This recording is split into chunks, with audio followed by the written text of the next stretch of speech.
राजस्थान के रेगिस्तान में रेतीली आंधियां चल रही है। धूल के गुब्बार में कुछ पता चल पा रहा है क्या? राजस्थान के रेगिस्तान का तापमान नापने आज प्रधानमंत्री नरेंद्र मोदी बाड़मेर आए थे। बाड़मेर में क्या देखा उन्होंने? आज बीजेपी ने जो जलसा किया था, बाड़मेर की बीजेपी की भीड़ को देखकर दर्शक ही कहेंगे, क्योंकि इतनी भीड़ आ रही है, इस तरह से हुजूम आ रहा है कि वोटर दर्शक बना हुआ है। दर्शक और कंफ्यूज हो गया है कि किसकी हवा है। आज कैलाश चौधरी की भीड़ भी जबरदस्त भीड़ थी और प्रधानमंत्री नरेंद्र मोदी की सभा में उत्साह भी शानदार था।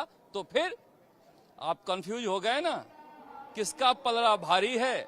रविंद्र सिंह भाटी का, उम्मेदाराम बेनीवाल का, या फिर कैलाश चौधरी का?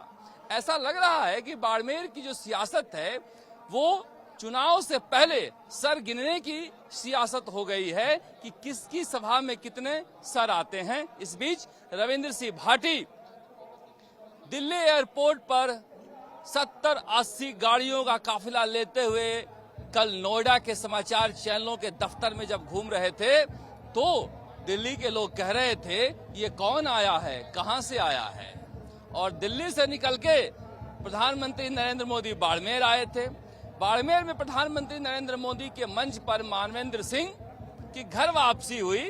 उन्होंने कहा घर वापसी नहीं है, मूल निवास में लौटे हैं। घर बदलते रहते हैं लोग, मगर मूल निवास एक ही रहता है। और इस मौके पर कभी अशोक गहलोत के बेहद खास हुआ करने वाले ललित के पवार भी बीजेपी का दामन थाम लिए।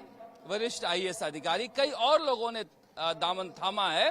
मगर जिस तरह से भीड़ आई थी कैलाश चौधरी की सभा में, लोग कह रहे थे जाओ पहले जाटों की भीड़ लेके आओ, तो सही मायने में आज सबसे ज्यादा संख्या में जाटों की भीड़ थी और मूल ओबीसी कह लें, राजपूत कह लें, सभी जातियों की भीड़ थी। मगर फिर बड़ा सवाल वही है कि आजकल जो ये वोटर हैं, वोटर बहुत चालू है, नेताओं से चालू हो गया है वोटर। जाता हर जगह है मगर दिमाग का इस्तेमाल करता है कि मेरा फायदा किसमें है। सही बात है, जाति पर, धर्म पर नेता चुन लिया जाता है, फिर अपना ही तो फायदा देखता है, तो वोटर भी अपना फायदा देखता है कि हमारा फायदा किसमें है और उसी लिहाज से वोट डालता है।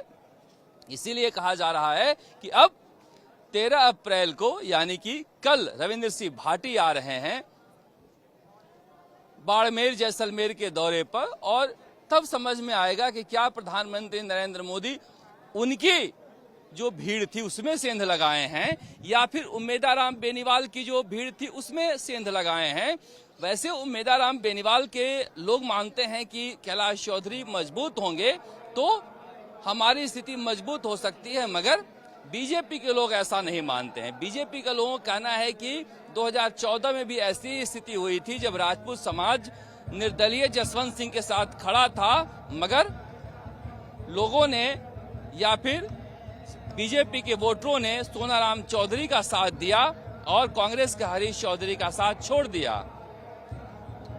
ऐसा लग तो नहीं रहा है कि अभी कांग्रेस के उम्मीदवार बेनीवाल का साथ छोड़ेंगे और ऐसा भी नहीं लग रहा है कि रविंद्र सिंह भाटी का साथ छोड़ेंगे। तो उस समय तो हरीश चौधरी का साथ छोड़े थे, क्या इस बार हरीश चौधरी की जगह पर कैलाश चौधरी हैं? मैं नहीं कह रहा हूं, मगर ये जो सियासत है बाड़मेर की वो कमोबेश इसी तरह से दिखाई दे रही है। इसीलिए चर्चा कर रहे हैं कि बीजेपी वाले अगर उस वक्त की बात कर रहे हैं तो फिर हालात बदलते हैं, इतिहास अपने आप को दोहराता है, मगर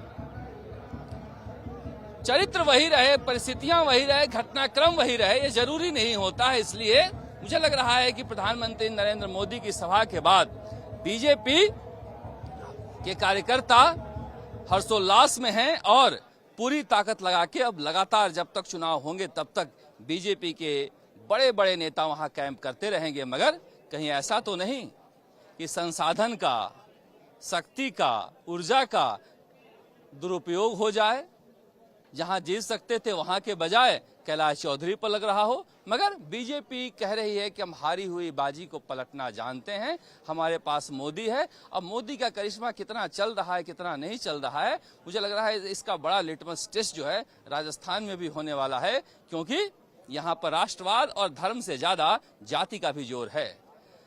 बताते रहेंगे, दिखाते रहेंगे आपको, राजस्थान की सियासत समझाते रहेंगे बाड़मेर में। इंतजार रहेगा उम्मीदवार बेनीवाल, रविंद्र सिंह भाटी और अब कैलाश चौधरी किस तरह से फटकारे मारते हैं। आप देखते रहिए चुनाव आज तक। नमस्कार, दौसा से शरद कुमार।